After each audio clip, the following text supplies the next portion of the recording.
Je voudrais vous recommander un traitement. Ne pas aller voir ce film. C'est une catastrophe. C'est totalement pourri. C'est mauvais. L'histoire est pas bonne. Le film est très bien réalisé, mais l'histoire est pas bonne du tout et n'apporte pas de conclusion satisfaisante.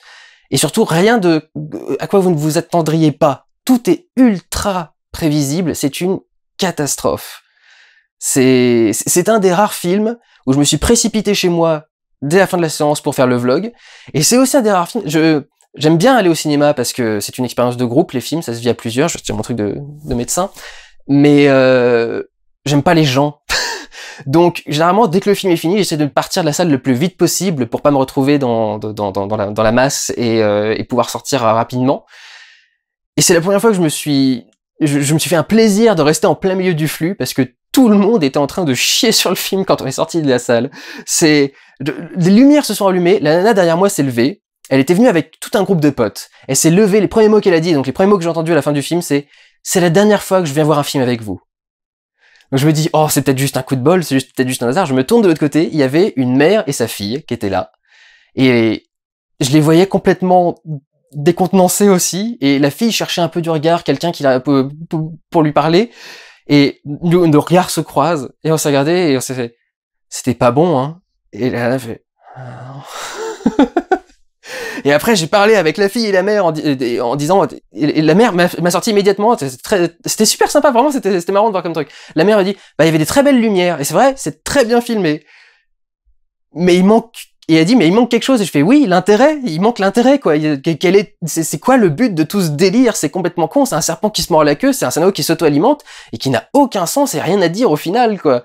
Et donc, je vois ces deux nanas-là, et juste après, sur le chemin pour remonter, je croise deux mecs qui sont fans de la chaîne, deux petits gars, et il y en a un d'ailleurs qui venait de Normandie, donc c'était vraiment un gros coup de bol qu'ils soient là, donc je leur passe un petit coucou à tous les deux et à lui en particulier. Et eux, c'était mignon, ils étaient... Oh, je sais pas, va falloir que j'y réfléchisse. Faudrait que j'y repense pendant encore 1 ou 2 jours. Et on a discuté quelques secondes, fait un petit selfie, tout le bordel, et quand ils sont sortis, ils avaient beaucoup rigolé. C'est pas bon. Donc, nous allons parler de A Cure for Life, réalisé par Gore Verbinski, ou A Cure for Wellness en version originale, et j'aime bien ce titre, que ce titre soit le titre original, parce que je trouve que c'est exactement le film. J'ai l'impression qu'il y avait un bon script et qu'on a trouvé un remède à ce qu'il y a de bon dans le script. A Cure for Wellness. J'ai l'impression, ça sonne comme un scénario où ils avaient une idée centrale, ils ont développé un scénario autour, et quand ils sont allés voir un producteur, le producteur leur a dit, tout ce qui est autour c'est génial, mais ce truc là au milieu c'est nul, vous me l'enlevez. Et du coup ils se retrouvent avec un scénario qui n'a plus de sens. Je crois que l'idée de base de ce truc c'était de faire un espèce de spa où se retrouvaient toutes les grandes vedettes, ou les stars, ou les gens qui voulaient disparaître, ou des trucs dans ce genre là, ou je sais pas trop. Peut-être les méchants de l'humanité, parce qu'il y a un passage bizarre dans un village, l'histoire de Cure for Life, c'est que Monsieur Lockhart, un jeune trader de New York, est envoyé par sa compagnie pour retrouver un autre trader, Monsieur Pembroke, me semble-t-il, ou Pembrick, qui est parti faire une cure en Suisse, dans un château, et n'est pas revenu depuis 2 semaines. Alors déjà, je comprends pas la logique d'une entreprise qui envoie un employé lambda chercher un autre employé lambda. Est-ce qu'en principe, on n'envoie pas, si ce n'est la police parce qu'ils veulent faire des trucs secrets, peut-être un détective privé ou un truc dans ce genre-là. Enfin, je comprends pas du tout déjà la base du scénario qui n'a pas de sens, mais je crois comprendre pourquoi elle a été faite. J'y reviens dans 2 secondes. Et quand Monsieur Lockhart débarque en Suisse dans ce château, on lui dit que Monsieur Pembroke n'est pas disponible, qu'il doit repartir et revenir plus tard pour le voir, et quand il repart, la voiture dans laquelle il est, l'espèce de taxi, a un accident et se mange un cerf en plein dans le pare-brise. Donc la bagnole dévale toute une pente, et le personnage est blessé, ramené à l'hôpital, et s'y réveille là-bas, où on lui dit, bah voilà, vous allez devoir rester, vous allez suivre le traitement, et le problème, c'est justement qu'il commence à suivre le traitement, et que cet hôpital a l'air bizarre, les gens ont l'air de rester plus ou moins contre leur gré, d'être un peu à l'ouest. Et donc il va essayer de comprendre ce qui se passe, et le problème, c'est qu'il se passe rien de plus que ce qu'on voit. de cette façon qui rend les films bancals au deuxième visionnage. Enfin, vous voyez ce que je veux dire, vraiment le truc où ça a l'air tout à fait nickel et normal quand on débarque, et dès qu'on s'arrête 2 secondes, enfin dès qu'on est là plus de 2 secondes, on se rend compte qu'il y a des trucs super bizarres et des gens qui viennent vous voir et qui font il y a quelque chose de sombre dans cet endroit, alors qu'avant ils étaient super contents avec un grand sourire et tout. Et alors oui, évidemment, ils se sont mis à douter parce qu'il y a un nouvel élément qui est arrivé qui les a mis douter, qui les a fait douter, mais justement, c'est ultra prévisible, et c'est le problème de ce film, c'est que tout est ultra prévisible. C'est-à-dire que toutes les idées de base que vous allez avoir en tête quand on va vous amener certains éléments de scénario, genre l'histoire du baron, qui était dans le château avant, ou certains éléments que vous allez voir, des petits trucs sur les doigts, des machins, genre, si vous avez vu le film, vous voyez de quoi je parle. Tout ça vous amènera exactement à ce à quoi vous pensez que ça va vous mener.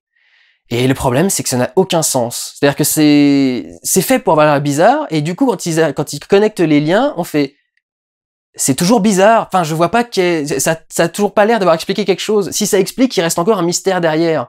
Tout tourne autour de ces anguilles qui sont dès le poster, dès ces affiches. Et du coup, le truc, c'est que, faut trouver un moyen de pas le spoiler, c'est ça le problème. Je pense que je vais faire une partie spoiler parce que je vais être obligé à un moment ou à un autre, mais il y a rien de spécial par rapport à ce que vous allez imaginer. À partir du moment où je vous ai parlé de ce problème d'anguille, vous allez avoir un truc dans le film où à plusieurs reprises vous allez avoir des bruits dans les canalisations. Ça alors, qu'est-ce qui pourrait faire ce bruit? Sachant que toute l'iconographie de l'hôpital tourne autour des anguilles, quoi. Il y a 2 anguilles enlacées sur le portail de l'entrée. C'est les logos, les machins. Enfin, c'est évident. Et en tant que spectateur, si vous avez vu les bandes annonces, si vous avez vu les machins là, vous avez déjà vu tout ce qui se passe plus ou moins, et vous savez que c'est dedans, quoi. Donc, le problème, c'est qu'au final, quand ils vous expliquent les anguilles, ça explique pas vraiment les anguilles. Au final, c'est-à-dire qu'on comprend pas au final qu'est-ce qui se passe véritablement, c'est quoi le lien, c'est quoi l'échange, à quel moment le truc a lieu. Et avant ça, avant d'avoir la révélation, vous voyez tout venir. Vous avez un moment où le personnage est enfermé dans une cuve qui va se remplir d'eau. Qu'est-ce qui va se passer? Par hasard, dans un film où toute l'iconographie tourne autour des anguilles, il y a un personnage qui est enfermé dans une cuve avec de l'eau. Qu'est-ce qui pourrait bien se passer? Et qu'est-ce qui pourrait bien se passer une fois que ça se sera passé? C'est-à-dire, vous voyez le truc jusqu'au bout, c'est-à-dire, évidemment, que les anguilles vont débarquer, pensez qu'on peut encore tilter, et évidemment que quand on ouvre le truc et que le mec s'en sort et fait « Ah, il y a des anguilles !» les gens vont lui faire « Mais monsieur, vous êtes fou, il n'y a pas d'anguilles !» Et quand il se retourne, il n'y a pas d'anguilles. Et c'est tellement évident.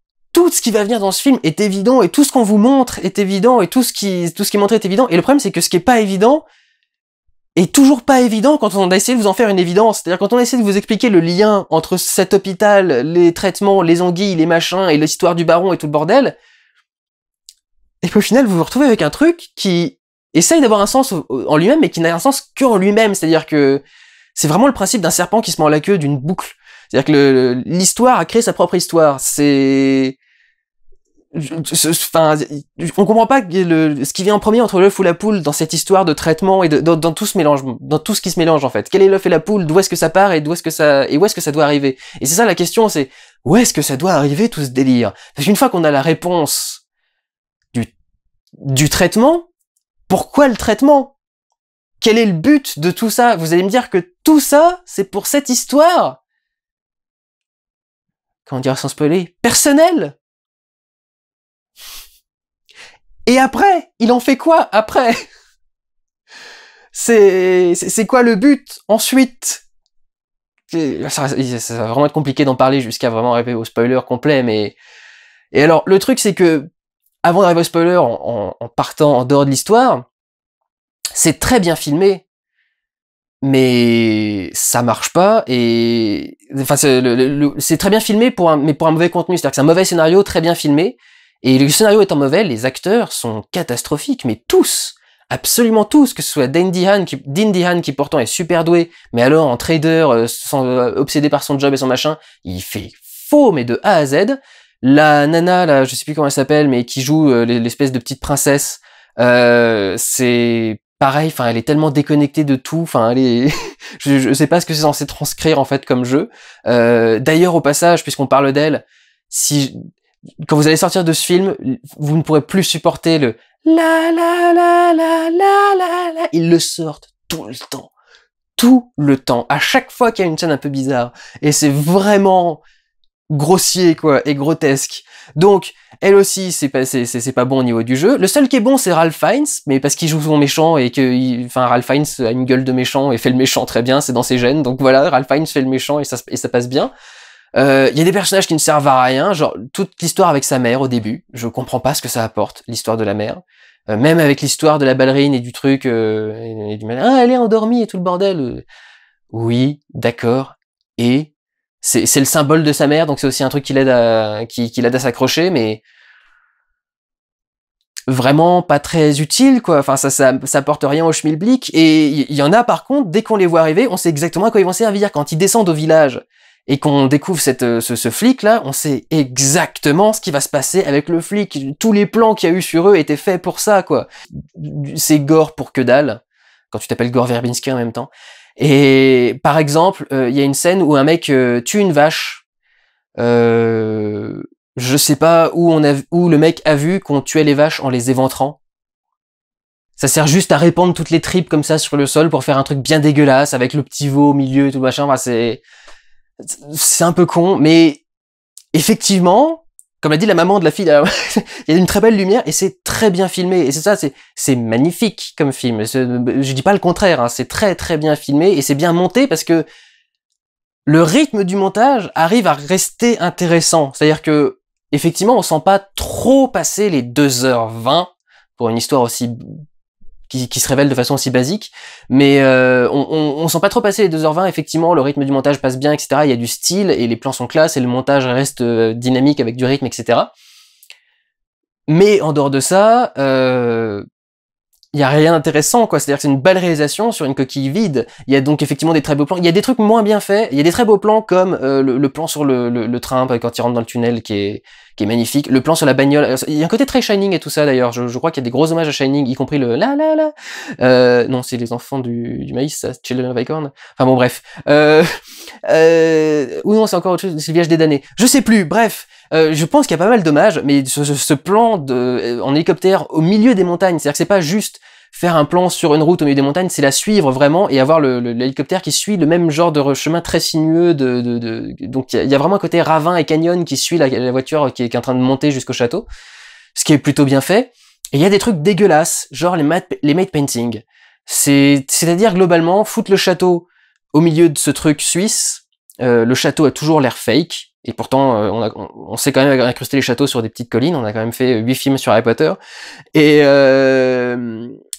incruster les montagnes quand on est dans le château. C'est-à-dire que, manifestement, le château était pas du tout au milieu de ce truc en Suisse. Donc, ils ont tourné dans une cour et après, il faut rajouter les montagnes derrière. Et elles sont tellement mal incrustées, ce n'est jamais crédible 2 secondes. Enfin, vraiment, c'est assez criard et dégueulasse. Mais c'est effectivement joliment filmé, les personnages sont toujours très centrés parce que c'est une technique particulière, ça permet de pas savoir comment se placer en tant que spectateur. On sait pas si le personnage est en danger ou pas parce qu'il est au milieu. Il est pas en train d'être bloqué contre un coin, il est pas dans une position. Généralement, on se dit plutôt que ce côté-là est réservé à ce qui va pas bien et ce côté-là pour avancer, etc. Enfin, il y a une façon de penser les positionnements dans le cadre et donc mettre les personnages bien centrés, c'est un moyen du coup d'éviter d'avoir des problèmes, mais enfin des problèmes, d'éviter d'indiquer au spectateur précisément ce qu'il faut penser quand il voit le personnage. Donc c'est intéressant parce que ça met un peu mal à l'aise, mais tout est tellement grotesque. Enfin tout le passage où il est perdu dans les bains et il nous fait croire que les murs disparaissent et machin, et puis il y a le cerf qui débarque au bout et tout. Tout ça pour en arriver à la conclusion de ce film, quoi, qui est vraiment pas terrible. Je vais voir si j'ai encore des trucs techniques, après je passe au spoiler. Alors oui, au début, il y a aussi quelques très belles scènes qui se passent dans la ville de New York et dans certains bâtiments. Il y a un très beau plan, par exemple, avec il y a un trader qui fait une crise cardiaque, et vous avez un plan sur la salle de trade qui est donc fermée parce que c'est la nuit et donc tout est dans le noir, mais vous avez tous les écrans qui sont allumés, donc les écrans de trading, il y a des milliards et des milliards d'informations sur chaque écran, donc ça fait un truc assez joli. Il y a une caméra qui se promène de façon un peu un peu étrange, comme ça, un peu flottante derrière le truc. Donc ça fait un plan assez joli. Et ça, je vais en profiter pour venir là-dessus avant de passer au spoiler. Il y a possiblement, pour expliquer ce film, l'idée d'une opposition entre la vie citadine et la vie à la campagne, ou en tout cas proche de la nature. Qui est en tout cas le conflit de base qui est montré, qui est proposé par l'hôpital, mais qui est aussi proposé par le film. On commence au début avec de très beaux plans, mais des plans assez claustro sur des bâtiments, sur des buildings, partout à New York, et donc vous savez, avec tout le champ de vision bloqué par des bâtiments partout, des trucs qui se répètent, des trucs très droits, très répétitifs, très machin, très impersonnel entre guillemets. Moi je trouve ça très joli, mais apparemment pour les gens ça ressemble à des prisons et des machins, mais bon. Et donc du coup il y a un peu l'idée de faire cette opposition là, quoi, entre la rigidité des bâtiments et la nature. Sauf que vu la fin du film, j'ai pas l'impression qu'il y ait de commentaires. Et si commentaires il y a, s'il y a un sens, du coup, à cette conclusion du film, à laquelle je vais venir dans 2 secondes avec les spoilers, je trouve, à ce moment-là, il n'y a pas de solution, ou pas de proposition, en tout cas. Et du coup, comme c'était assez évident de base l'idée à mettre en place, et que le scénario de fin a tellement pas de sens qu'on peut pas se poser les questions dans cet ordre-là, ça ne sert à rien, quoi. Vraiment, au final, on a aucun intérêt à tout ça.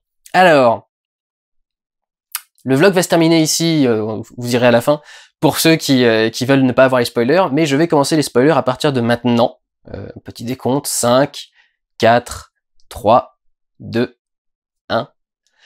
Parce que faut venir au scénario, parce que c'est ça le problème du film, quoi. Donc, le projet de global, c'est que tous ces gens-là donc disparaissent.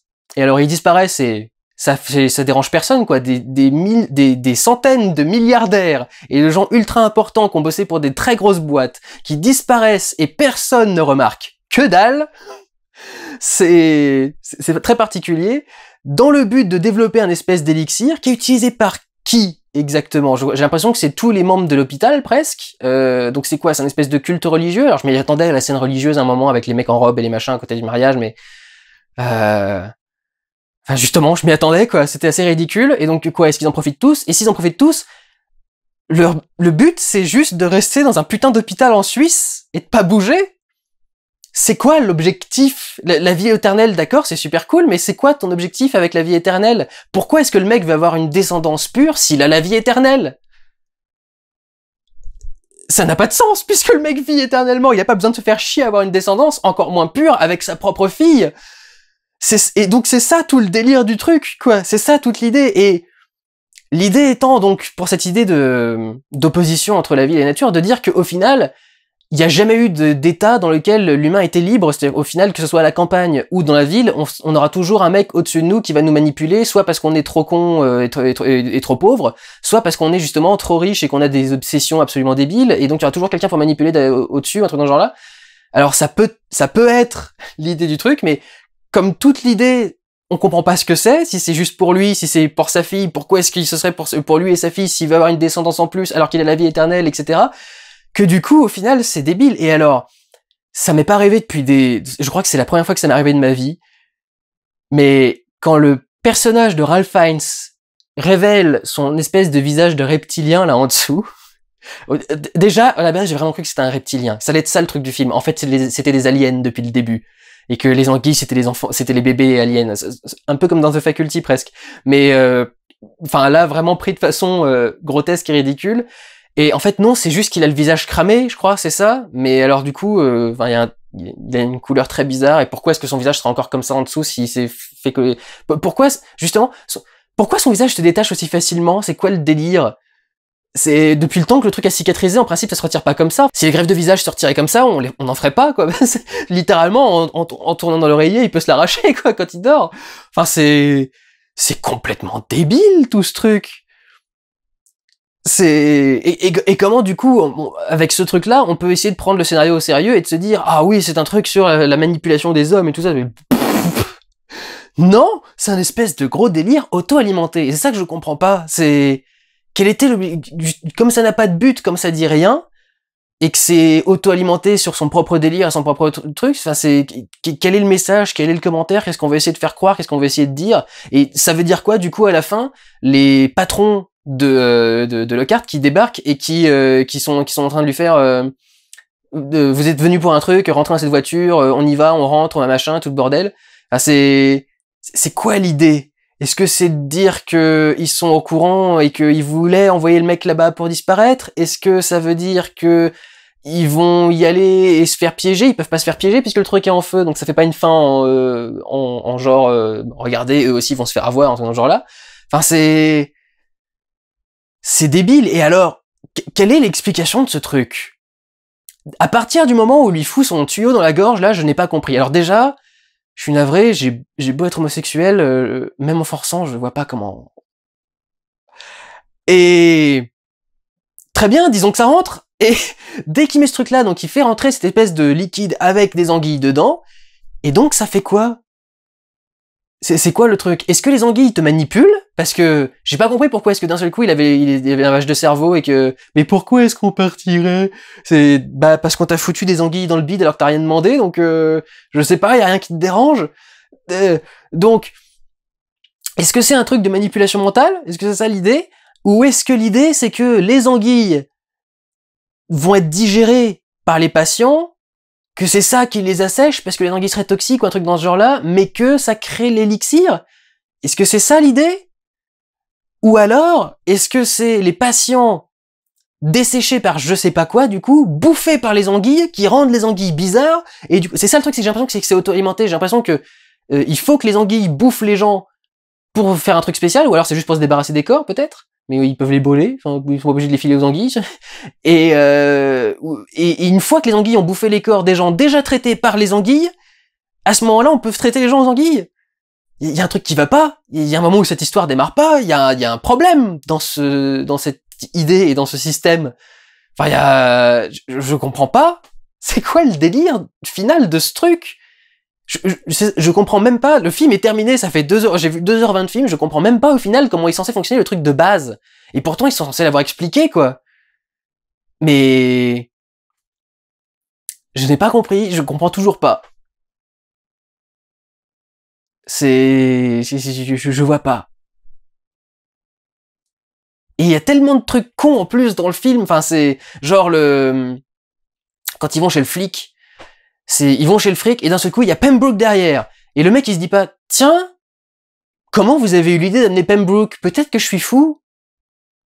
C'est comment vous avez eu l'idée d'amener Pembroke pour qu'il soit là pile poil? Comment est-ce que vous saviez qu'il allait en parler? Comment est-ce que machin? Ou alors, enfin, il devait peut-être se douter que s'il allait voir les flics, il allait parler de Pembroke à un moment ou à un autre, mais de là à le faire venir carrément, enfin ça fait un peu gros. Le mec dit pas, ça se dit pas. Vous vous rendez compte, ils ont déjà fait venir Pembroke avant même que je sois là, donc ça vous prouve pas qu'il y a un problème, qu'ils essayent déjà de savoir un truc et tout.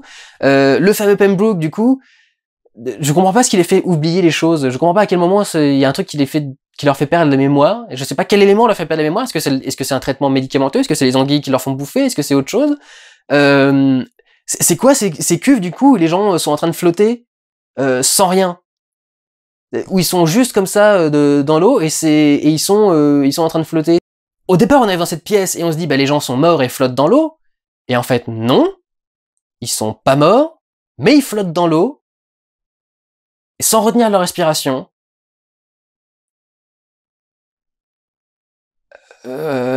Et au bizarre, au bizarre. Au début, du coup, c'est pour faire bizarre et qu'on soit surpris en arrivant dans la pièce en se disant, oh, ils sont tous morts, etc. Et puis qu'on soit surpris quand il y en a un qui bouge et qu'on se dise, merde, qu'est-ce qui se passe? Et au final, bah, tu sors, oui, qu'est-ce qui se passe? Effectivement. Parce que j'ai toujours pas vu de raison pour que les gens immergés en dessous de l'eau puissent ne pas avoir besoin de respirer et soient tranquilles et flottent. Enfin, ça n'a aucun sens. Et, oui, quand il débarque encore chez le flic, il débarque avec le formulaire qu'il a signé pour dire qu'il était. Donc ça fait quand même super bizarre. C'est les mecs qui débarquent vraiment avec tout le truc, les formulaires que le mec a signé et tout le truc. Quelque part, ça doit être officiel aussi quand tu viens chercher un patient. Mais bon, le formulaire qu'il a signé, c'est quand il arrive à l'hôpital et la nana, l'infirmière, lui demande de signer un formulaire pour aller parler au directeur. C'est-à-dire, je veux bien qu'on essaye de me faire croire que le mec est à fond dans son trade, dans son machin, etc. Mais il est pas il est pas à son portable parce qu'il y a pas de réseau, justement, donc il est pas occupé par ça. Et on lui tend une feuille, et il signe un truc, il regarde même pas ce qu'il signe. Il voit bien que c'est un formulaire complet qu'il est en train de signer. Il voit bien que c'est pas juste un registre d'entrée ou un truc dans ce genre-là. Enfin, et même si c'est un registre, enfin, t'as pas besoin de signer pour qu'on aille chercher un directeur. Donc, c'est, rien que la base, j'ai pas compris. Enfin, dès que la nana lui fait signer ici, j'ai fait, bah, pourquoi? Alors peut-être que moi, j'ai la présence d'esprit que d'autres l'auraient pas, mais, et peut-être que du coup, c'est en sachant que je veux voir un film spécial, je cherche les trucs, mais je veux dire, juste de base, enfin, je veux voir le directeur, signer ici. Pourquoi? Pour que vous allez voir le directeur et lui demander s'il peut me voir? Enfin, non, pourquoi vous voudriez que je signe? C'est quoi cette idée? Peut-être pas aussi choqué, parce que effectivement, il arrive dans un hôpital, il est pas censé savoir que c'est un piège, donc, mais juste, il pourrait avoir une hésitation, il pourrait regarder le truc avant de le signer, enfin, c'est totalement absurde. C'est totalement con. Et justement, c'est évident et c'est fake. C'est ça le truc, c'est que dès que vous le voyez signer ce truc-là, vous savez qu'ils vont sortir un formulaire en disant vous avez signé vos papiers d'entrée. Parce que c'est ce qu'ont fait tous les films sur cette base-là. C'est ça le truc, c'est tous les films basés sur des espèces d'hôpitaux un peu étranges et on sait pas si c'est le personnage qu'on suit qui est pas bien ou le personnage ou si en fait il dit la vérité et qu'il faut qu'on le croie. Ils l'ont tous fait. Enfin, il y a toujours une histoire de formulaire signé à un moment ou à un autre, ou de dire vous avez accepté d'être ici pour votre traitement ou un machin genre là, que ce soit vrai ou non. Donc, dès que tu vois ce truc-là arriver, enfin, c'est grotesque, enfin, c'est grossier. C'est vraiment grossier, quoi. C'est le truc de base de n'importe quel film basé sur cette histoire-là, sur ce genre de principe. D'ailleurs, oui, dans un truc basique aussi, il y a toute la scène du dentiste, là. Enfin, c'est d'un ridicule. C'est vraiment, tout le monde a peur du dentiste, parce que ça énerve tout le monde, donc, d'avoir ces trucs qui vrillent et tout, donc, ouais, très bien, t'as fait du gore et t'as fait un truc facile, quoi. C'est ça qui est énervant, quoi. C'est que le gore est très facile et l'histoire est nulle, quoi. Elle a rien d'intéressant, elle a rien de vraiment bon. Le truc, c'est que, comme le film est honnête sur tout ce qu'il montre, c'est-à-dire qu'il va jamais montrer un truc qui n'existe pas. Vraiment. Parce que si c'est une hallucination, il va clairement nous dire que c'est une hallucination. Du coup, la question, c'est le but. C'est ça la question qu'on se pose, c'est on découvre plein d'éléments, plein de trucs différents, et au bout d'un moment, on se dit, à quoi tout ça mène, quoi? Ça va être quoi le but? Et quand le but révélé est pourri, bah ça sert plus à rien, quoi. C'est le but révélé, il est idiot, il sert absolument à rien. Enfin, cette histoire d'inceste débile là, enfin quel est le lien avec quoi que ce soit d'autre qui est autour? Vraiment, je sais pas, quoi. Et puis il y a quand même quelques trucs qui sont pas très bien foutus. Au-delà de parce que je dis que le film est bien fait, mais il y a quand même un ou deux trucs sur lesquels j'ai un peu de mal. Je comprends pas par exemple pourquoi est-ce que on apprend que la mère du personnage est morte juste avant l'accident ou juste après, je sais plus. Enfin, c'est autour de l'accident, c'est à ce moment-là qu'on apprend que sa mère est morte avant qu'il parte en voyage. Ça veut dire qu'on a vu une scène où on le voit aller voir sa mère, lui dire qu'il doit partir en voyage chercher le mec, et entre-temps, la mère est morte. Et il est parti immédiatement après, ou un truc dans ce genre-là. Enfin, je comprends pas. C'est ça l'idée. Parce que Louis, le truc, c'est que donc il s'appelle Lockhart. Donc effectivement, il a des trucs enfermés un peu au fond de lui, mais ça ne sert à rien dans l'histoire, quoi. Enfin, ça n'a aucun rapport avec l'histoire. Ses problèmes à lui, ses problèmes de son problème avec son père, le problème de pas aller vers les autres, etc. Enfin, ça n'a aucun vraiment réel rapport avec le film, quoi. C'est juste pour nous faire douter, de nous dire peut-être que le mec est peut-être pas bien. Sauf que comme le début du film est ultra honnête, avec tous ses plans avec les immeubles et le fait qu'on lui donnait sa mission, etc., bah, c'est évident pendant tout le film que non, et évidemment, bien sûr que il est pas censé être dans l'hôpital. Donc la seule question, c'est à quoi tout ça sert? Et tout ça sert à ce qu'un mec se tape sa sœur pour continuer, et continue, parce que il y a pas d'incidence, et continue à créer son élixir de jouvence. Enfin, ça a pas de sens vraiment tout ça. Enfin, ça se mélange pas. Je comprends pas. Bon, si c'est pour le côté gore, mais insister sur le cerf, c'est débile. Et pareil, elle est jamais sortie de l'hôpital apparemment, la gamine. Je sais même pas comment c'est qu'il y a un village d'ailleurs, du coup. Mais elle serait jamais sortie de l'hôpital. Mais elle sait ce qu'est un jukebox et comment l'utiliser. Faudra m'expliquer aussi. Et puis dans les derniers petits trucs qui sont juste un peu énervant parce que idiot. On dit au personnage quand on le met dans la cuve, là, qui va y avoir les anguilles, tapez sur la cuve si jamais il y a un problème. Et évidemment, le mec tape partout sauf sur la cuve. C'est-à-dire que il tape sur la vitre, donc tu sais que elle fera pas de bruit parce c'est une vitre, enfin ces vitres-là font jamais de bruit. Il va pas taper sur le truc, la cuve en métal qui elle peut résonner peut-être et faire du bruit. Il va essayer d'ouvrir la porte en haut qui a été fermée avec un truc à verrou hydraulique et tout le bordel. Enfin, et truc raté en réalisation purement. Un moment là, ça m'énerve parce que j'imagine le pauvre infographiste qui a dû faire ça. Sa batterie tombe à plat sur son ordinateur. Et il y a des parasites sur son écran. Parce que la batterie est à plat.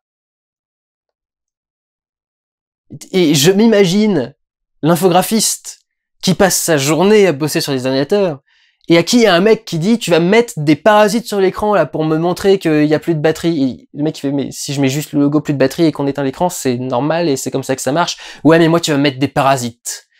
Parce que je suis Gore Verbinski et j'ai fait le remake de The Ring. Je sais même pas si c'est ça mais... Le pauvre. Donc, mais c'était un petit truc débile, mais c'est pour dire que quand même, je crois que on s'est pas beaucoup posé la question de savoir si si ce film avait du sens, quoi. À un moment, on s'est tellement pris la tête à essayer de faire un film qui était bizarre et qui allait vous faire vous poser des questions et peut-être le nouveau Shutter Island et machin et que ils se sont même pas demandé si bon, bah au final, est-ce que le truc qu'on a écrit ça a du sens en fait? Parce que diriger les gens vers un mystère et révéler le mystère, ça veut pas dire que le mystère aura du sens et que ce qu'il y avait dans le mystère collait bien. Enfin, il faut faire attention à la cohérence de l'ensemble quand même au bout d'un moment. Bref, re-bienvenue à ceux qui ne voulaient pas voir les spoilers. Cure for Life, c'est une succession de scènes bizarres, malaisantes et certaines un peu gore qui vont vous mettre mal à l'aise et qui vous mèneront à un résultat qui vous fera dire je n'accepte pas d'avoir été mis mal à l'aise pour ça. C'est pour ce résultat, pour cette conclusion, c'était pour ça que tu m'as fait vivre, que tu m'as fait subir l'agonie du cerf shooté par la bagnole pendant 5 minutes, en train d'essayer de remonter, de se casser la gueule sur ses pattes cassées et ses machins, et c'est pour ça, au final, que tu m'as fait des scènes comme ça, juste pour travailler le bizarre. Non. Je suis désolé, mais ce n'est pas bon. Et il ne faut pas aller le voir. Et ce qui m'étonne, c'est que je trouve que ça se sentait. Je voulais pas aller voir ce film. Et en fait, j'ai loupé d'autres séances et du coup, je me suis rabattu un peu sur celui-là.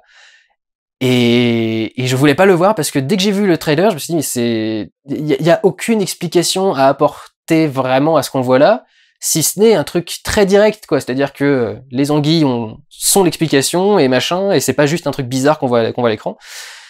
C'est un vrai truc. Toute la communication sur les affiches, tous les machins, ça me paraissait tellement... tout était évident, tout est grossier dans ce film, tout est grossier. C'est un grossier film sur un mec dans un hôpital et il est pas sûr s'il doit vraiment être à l'hôpital ou s'il est en train d'halluciner, fait grossièrement. Et ça peut paraître bizarre parce que c'est pas un style de film très répandu, le mec qui arrive à l'hôpital et machin, mais en fait... Si, c'est un scénario qui a déjà été fait plusieurs fois et généralement bien mieux maîtrisé que là, quoi, parce que là, je comprends pas ce qu'on essaye de dire et je comprends pas ce qu'on essaye de faire avec tout ça, et avec tout ce délire. Et on essaye forcément de dire quelque chose avec les débuts qu'il y avait avec l'opposition entre la ville et la campagne, on essaye forcément de dire un truc, mais je le vois pas, et si je le vois, je trouve ça ridicule, grotesque et pas, qui n'apporte rien au débat. Je trouve pas ça constructif. C'est parce que le film dit rien, quoi, au final. Il dénonce peut-être quelque chose, mais il dit rien. Et il propose rien. Et quand il propose quelque chose, c'est très bizarre. Enfin bon, bref. Je ne vous encourage pas à aller voir Cure for Life. Et en ayant jeté un petit rapide coup d'œil à la filmographie de Gore Verbinski, je crois que les seuls bons films qu'il a fait, c'est Les Pirates des Caraïbes, et c'est triste. Prenez soin de vous, allez voir des films. Ciao!